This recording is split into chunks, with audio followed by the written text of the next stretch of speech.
And well, let's go into our next talk.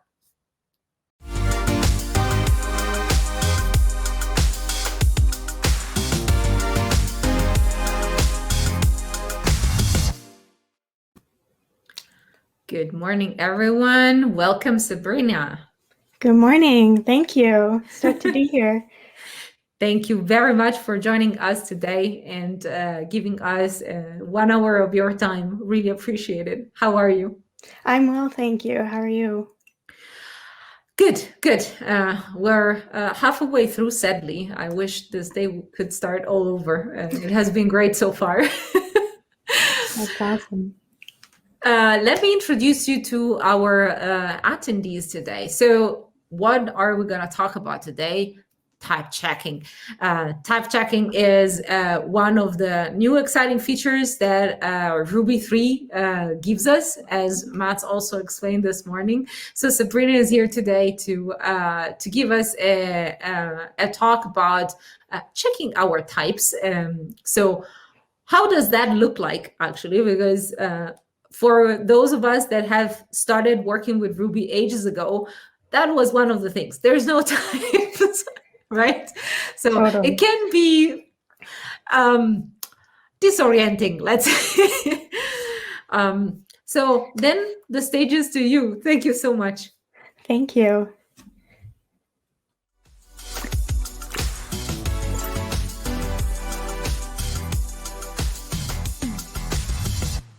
Welcome to my talk on checking your types in Ruby. We're going to refresh ourselves on type systems, what they are, and how we talk about them. Next, we'll talk about types in Ruby specifically, and then we'll dive into the exciting new features related to types in Ruby 3 and a few popular type checkers. Finally, we'll work through some examples of what working with types in Ruby can look like and how these tools can benefit us.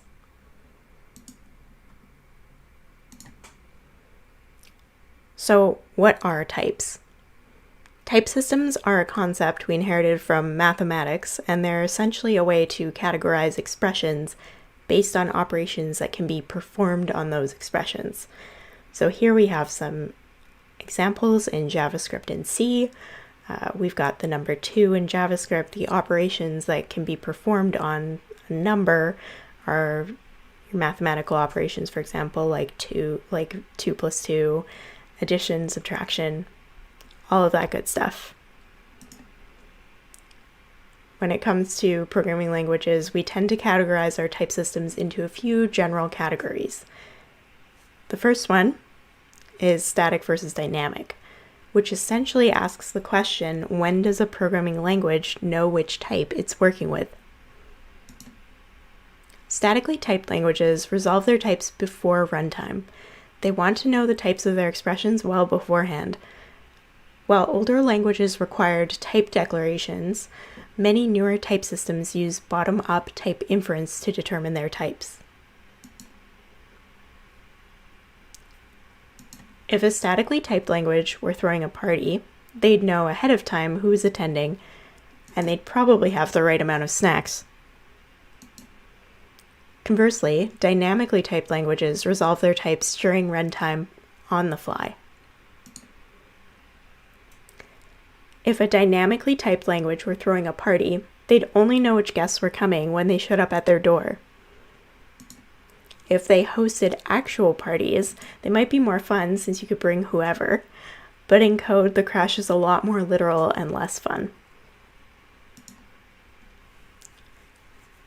Now we're going to talk about strong versus weak typing, and I felt the need to put a bit of a warning here that this is ambiguous territory. These categories are a little more unclear, and not as binary as their naming implies. Type theory doesn't give us a definitive definition for either of these two categories, so how we use them can be very context-driven, and different people might have different definitions. However, the distinctions are still worth discussing, and by doing so, we'll probably see a little bit about how this line can be blurred. Here's a historical definition of a strongly typed language. Since newer languages tend to use type inferencing rather than type declarations, this definition doesn't exactly hold up for them. So, what does a strongly typed language look like? Personally, I like thinking of this in a little bit of an anthropomorphic way, wherein strongly typed languages have a certain set of expectations when it comes to how their types are going to be used. They'll throw an error if they're asked to do something with a type that they don't understand. So here we have a few examples of type errors being raised in Python. And you can see Python is saying, I can't do that operation with that expression or object. Weakly typed languages could also be referred to as loosely typed languages, in the sense that they're more relaxed, they're more chill, they're less worried what is possible with types, and they're still going to give it their best shot at resolving whatever instructions you give them with the types that they have. So here we can see in our example, we've got JavaScript. It's trying to do all sorts of things with this number 2, and sometimes that can result in some unexpected behavior, such as when we add our number 2 to the string hello, and we get 2 hello. So here's a very rough chart of where the examples we've seen so far, the languages we've seen in these examples, fall roughly. It's also great proof that despite working for Dribbble, I have not picked up any design skills yet. So my question is, where would Ruby land on this? So I kind of imagine it to be somewhere around here, in the dynamic strong quadrant, around where Python is right now. Ruby is referred to as being dynamically and strongly typed. That's because it doesn't know its types until runtime, and Ruby is strongly typed in the sense that it will raise type errors, and it does little implicit type conversion. Wait a minute, what do we mean when we say little implicit type conversion? There are 3 methods that the interpreter uses to convert between types in Ruby, and these have varying strictness levels. Methods like toS and toi are explicit conversion methods. They convert types that aren't very closely related and are generally not automatically used by the interpreter. In this example, we can see Ruby's birthday being converted from a time to a string representation. This is possible because toS is defined on time, but overall the types aren't all that related. Implicit conversion methods like toStir and toInt tend to be defined for conversions between more similar types. And true to their name, and in contrast to the explicit conversion methods we just looked at, the interpreter will call them automatically in some cases. This is the category of type conversions that don't happen too often in a strongly typed language case. A subtler kind of type conversion is numeric conversion. An example of this would be when you add an integer and a float together, like in this example. These conversions happen when mathematical operations are called, and it's achieved by calling the coerce method on the object to return itself in a type that works for the operation being done if possible. So here we can see we've got the coerce method being called on 2 and passing in our float, and so that returns the original float that we'd passed in along with 2 in the float representation so that the numbers can be added together. Now the Ruby approach to adding types is gradual and opt-in, and that might make you feel like you're adding restrictions to your code and limiting the expressivity of the Ruby language, which I think many of us have come to love as Rubyists. So this is a fair question. Why add types? The point of types, as we've discussed at the start, is to help us categorize the values we're passing around in our code. As a result, our type tooling will be able to infer and even tell us more about our code before the code's even run. Because Ruby will raise errors if we don't use its types in a way that makes sense to it, We're already having to care about having valid types and values. These tools will only make it easier by giving our computers a way to check them for us ahead of time. So let's talk about what Ruby 3 adds in terms of static type tools. Ruby 3 includes RBS, which is a separate language for describing the types of a Ruby program. It also includes a new tool called TypeProf, which is also referred to as Type Profiler in earlier articles.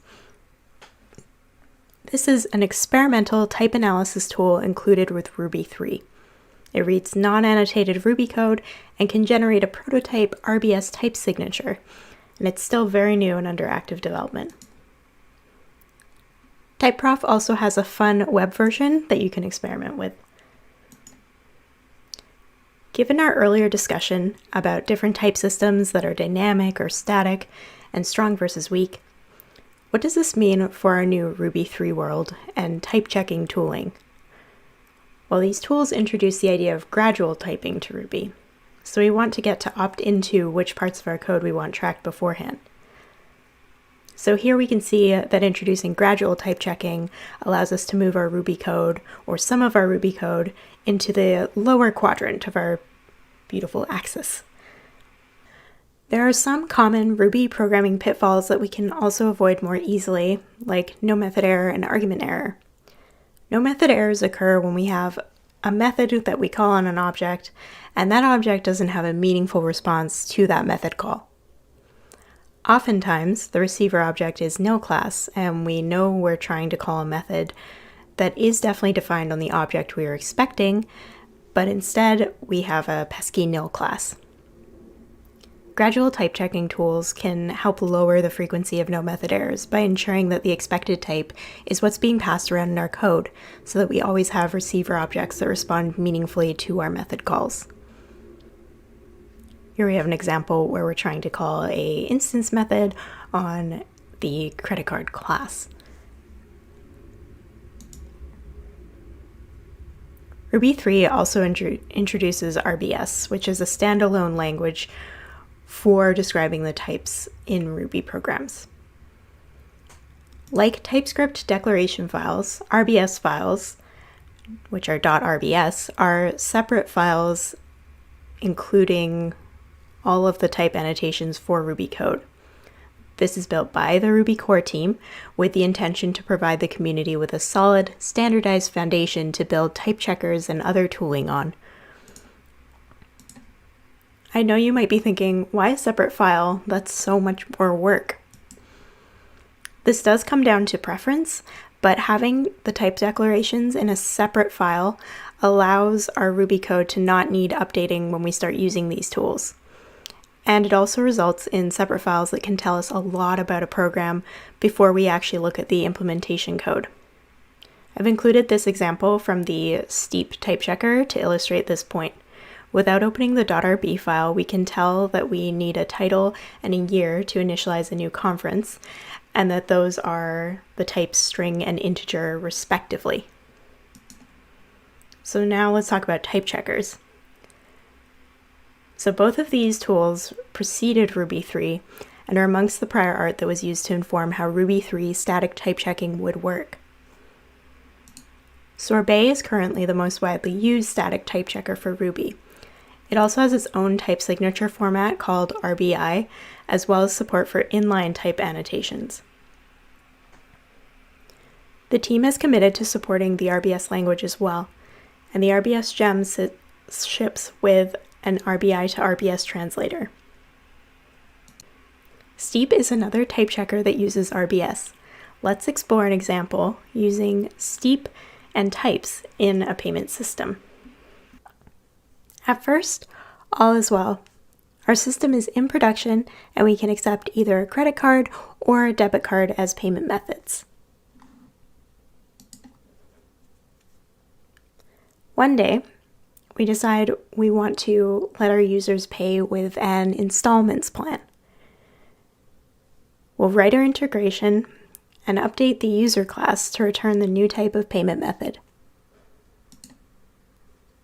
Awesome. You make this change, get your reviews in, and you ship it. Suddenly, your observability starts showing a bunch of errors coming in from the user profile page. Let's quickly revert and dive into the class. So the easy fix here would be to add a new branch for installments, our new payment method. But I'm worried that this is an easy mistake to make again in the future. Is there a way to catch this error ahead of time? Well, tests would have done it, but I didn't even know that this component existed, and someone else might not either. So there's a high chance we won't even know we have to write tests for this when changing our payment methods. So let's give it a try with solving the problem with types. First, I'm going to start adding them for the user class. To make sure that types are going to actually catch this error, I'm only going to implement for the older cases debit card and credit card first, and then make sure it complains, and then I'll add in my new payment method for installments. So while I'm writing the user type annotations, I have to think about what type this should return. I could make a new superclass for all of the payment methods, but that's introducing another runtime error. Anyone adding a new payment method might forget to add an implementation of this superclass, and it's essentially the same problem that we had before in a different spot. So instead, I think I'm going to try using an interface, which will make sure I always provide my own implementation. So I'll implement it for all my current payment methods, and then I'll be able to get rid of the else fallback in payment method presenter because I don't want to use it. Nice. Okay, so I'm going to run my type checker, and I get a complaint from it. Payment method presenter claims it returns string, but actually returns string or nil. It's a little strange to me, so I'm going to look at my class again and double check that I didn't somehow leave a bad branch in there. But it won't return nil. That's not an option in my case statement. The only implementers of payment method are all listed in that case statement. Why doesn't Steep realize that? Well, it turns out that this is an optimization in many type checkers. Since any object could potentially implement the interface, Steep would need to load all of them in order to see if we'd handled every case. Is there another way we can do this then? Turns out there is. We can use union types.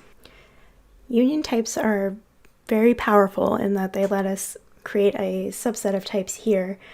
Type payment method can either be debit card or credit card. So when we make this change, the list of types becomes closed rather than open to any possible future implementers. And this way Steep can verify that all cases are handled. So when we run Steep check, it passes. Great. Let's add in our new case for installments as another type that's valid as payment method. And we'll leave our original case statement without any case for installments. Run it through Steep check, which will give us an error, and then that error goes away when we make sure that our installments case is handled. Now we can rest assured that this type of error won't happen again. An added bonus for this is that when our future selves come back to this code, or someone new comes back to this code after some time has passed, the RBS file will be there to provide validated documentation for them to better understand our code. Let's talk about an example for reducing the frequency of no method errors in our code. So we're going to take a look at the addressable gem. It's a popular gem for parsing URIs. It has a method called query values, which returns a hash of the query parameters. So let's integrate that into our code. And then we notice that this code gives us a bunch of no method errors when we're trying to get the version out of our parsed URI. So it turns out that query values doesn't always return a hash like we thought it did. It can return nil if the URI doesn't have any query values, or no question mark at the end. So let's talk about presenting So let's talk about preventing this from happening using types. So what I'm going to do is create my own class called badDressable, and we're going to do a very hacky kind of version of what we would expect query values to do in the original gem. And I'm going to call their badDressable.new with a URI that doesn't have any query parameters, and look for that v param that our code was originally doing. So I'm also going to add an RBS file with type annotations for badDressable. So we can see here we initialize with a string question mark, which means it's an optional argument for this initialization method. So it could be nil.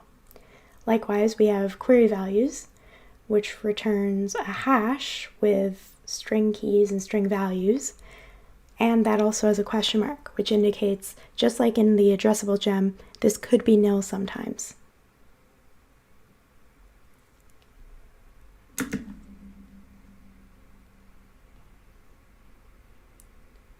Okay, now that we've got this set up, let's run steep check on our files and see if types can give us any kind of warning about this nil behavior. So here we have the output from steep. The error message says this type, which is our optional hash return value, does not have the method. And it actually shows us the line that's like offending Steep's type checking sensibilities, essentially.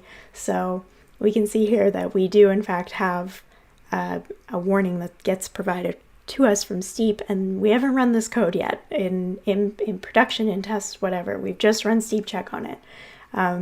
So that's kind of a nice little example of how we could prevent no method errors from hitting our production servers. Also, it's not meant to be a call out of a specific addressable gem or anything like that whatsoever. This was just an example that had come up in real life, so I felt it was apt to use here. So we've talked about a lot today. We've gone over more generic definitions of type systems, how Ruby uses types, what's new in Ruby 3, and I think that these type checkers are really great examples of how the Ruby community and core team can collaborate and learn from one another, especially when it comes to something as paradigm shifting as adding these static type checking tools.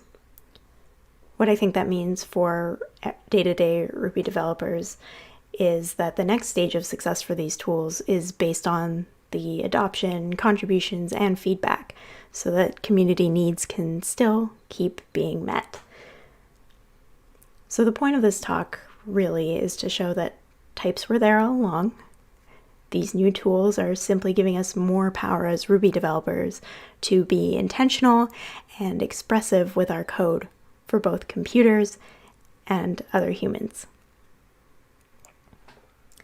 Using these type checking tools helps us ensure errors truly only happen once, by making our code a little smarter, providing us with valid documentation that can't get out of date, and it also creates a foundation for us to build a lot of exciting new tools, including things like IDE integrations and so much more. And since we're wrapping up here, I just want to take a bit of time to thank my partner, Sam, for his time reviewing this talk and helping me learn about type theory.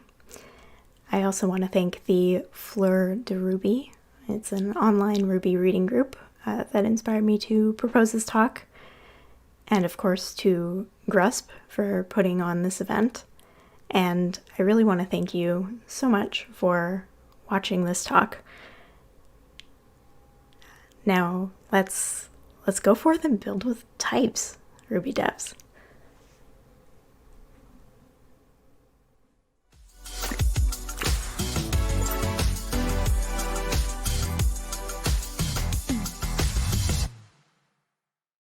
Event. And I really want to thank you so much for... Welcome back, Sabrina. Sorry, I was listening to your talk. And also to my neighbor drilling. So sorry for the noise. Thank you for your talk.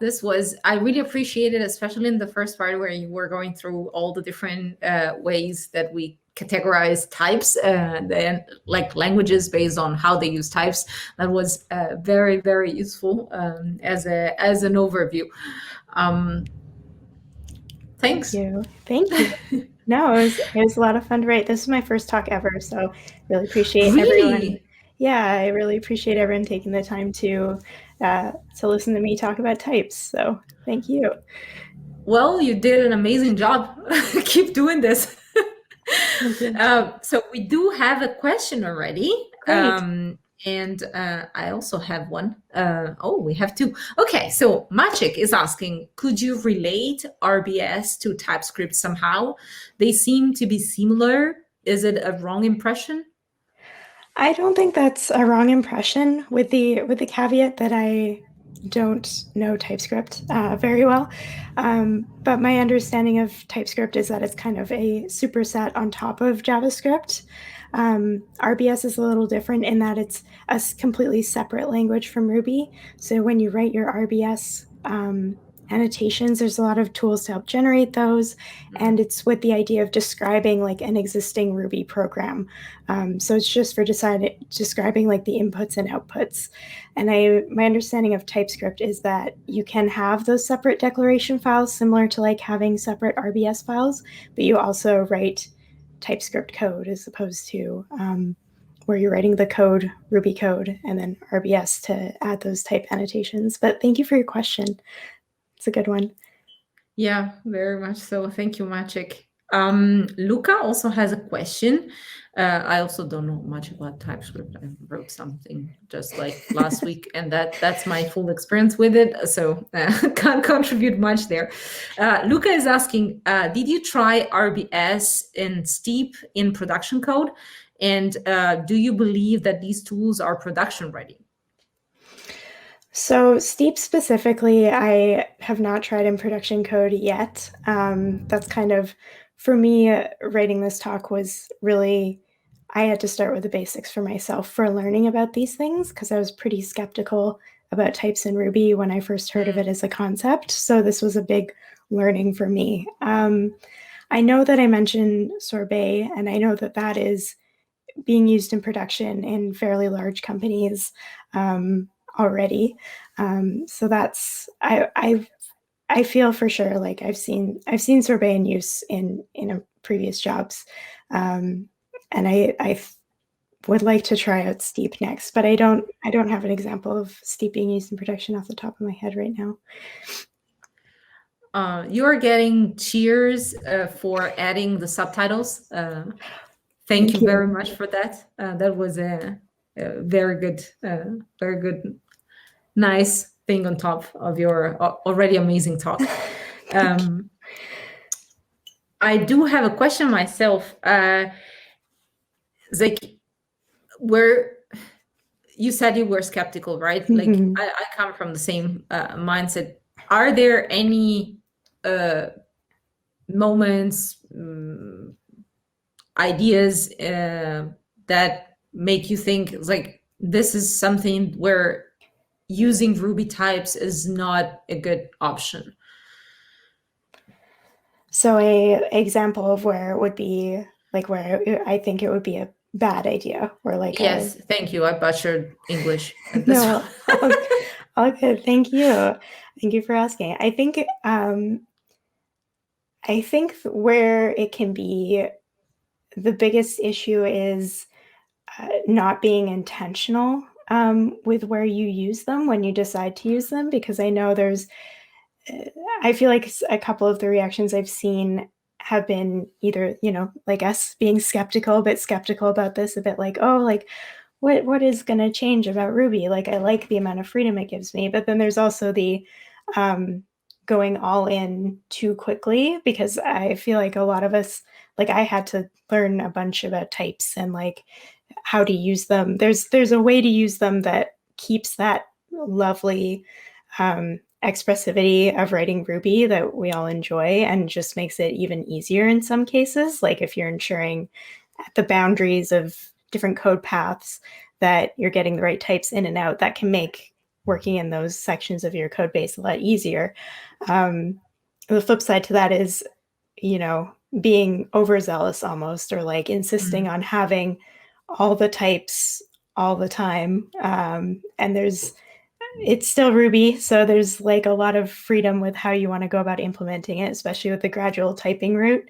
So I think making sure you're being strategic, especially when you're working with a team of people, about how you want to go about using the tools is probably the biggest thing. And like when makes sense for you too. Like a big part of why I haven't used these tools in production code yet is because we need to get there with our app in terms of having that discussion as a team and being intentional about how we want to introduce it to our code and what benefits we want to get out of it, what we want to make easier for ourselves.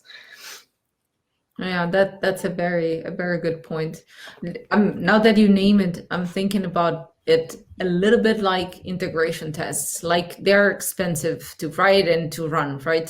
So if you're using types for the critical paths in your application, then it makes a lot of sense. Like it's an expensive part. It should be safe, right? Exactly. And then makes and at the borders where things change more often, then you can just like let it go. As soon as the dust settles, then we can figure it out. Right. Exactly. Totally. There's another question. What does the coding loop look like with RBS when developing new code? Would you write the type signatures by hand first and then work on the implementation, for example? That's a good question. I think a lot of what's out there now is, we're pretty focused around introducing this to existing codes because there's so much Ruby code that's out there.